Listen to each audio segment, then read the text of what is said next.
Now, I'm really lucky to be invited back to Somporn's kitchen here.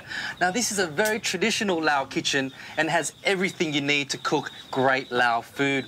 Now, it wasn't a lot of fun, I must admit, catching the red ants. I got bitten, seriously, more than 50 times. But now the kids and Somporn has submerged all the ants and the ant eggs in water, and they're picking out all the red ants and getting all the little eggs out. Now, the beauty about these eggs is they're filled with heaps of protein, and they've told me that the flavour is like nothing else.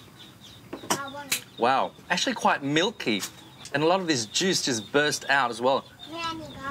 Wow, and I wonder what the ants actually taste like themselves. They're actually really tart, quite sour, and I can understand why they would mix it up in a nice red ant salad. All right, some lemongrass, around 3 lemongrass stalks. No, maybe 2 lemongrass stalks.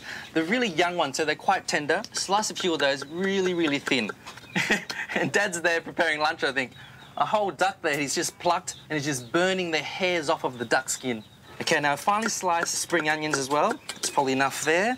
Into your mixing bowl, a good handful of coriander. Coriander goes in, lots of fresh mint as well. So Vietnamese mint, green mint, slice that up. Fantastic. Okay, so around 3 tablespoons of the ant eggs and the ants. Oh, there's one on my thumb. Ah, it's got me. Oh, look at that. Ah. I'm going to eat you later, you know, if you don't get off my finger. In it goes. Throw a little sticky rice powder as well. I'm going to put some chili powder in, not too much because the kids are here. Probably around ½ a teaspoon of chili powder. Some Thai fish sauce, around a teaspoon of that, not too much.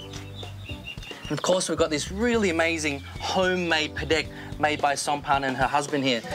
Everywhere you go in Laos, padek is used in cooking. But I've never seen how it was actually made until Somporn showed me earlier. She cleans fish caught at the local Ba Soi rapids, adds pink rock salt and ground rice husks, and then puts the mixture into a special clay padek jar to ferment.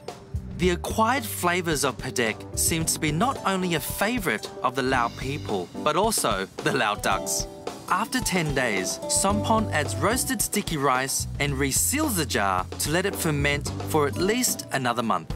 Now, the longer it ferments, the better, and this one has been fermenting for a few months. So a good teaspoon of that goes in, mix it all up,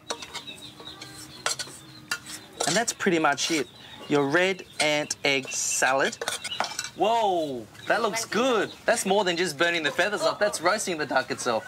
That looks delicious, actually. Now, I forgot one ingredient, some red shallots. I'm going to slice some red shallots in really finely as well. And because you got the padek and the fish sauce, just a good squeeze of lime in there. It's a bit more tartness. Now, this will complement the sourness and the tanginess of the red ants as well. OK, so that looks good there. I'm going to plate her up. Just like that, just on the side. How good does that look? You've got little ants in there, all the egg, fresh herbs, and it's a textural thing as well. The little bursts of flavour when you crunch into the egg itself. Now you grab little Chinese cabbage leaves, and the idea is just to wrap it all up and... That is actually Sep Lai. Really, really good. Now that's my red ant egg salad. Yam Khai Mot Daeng.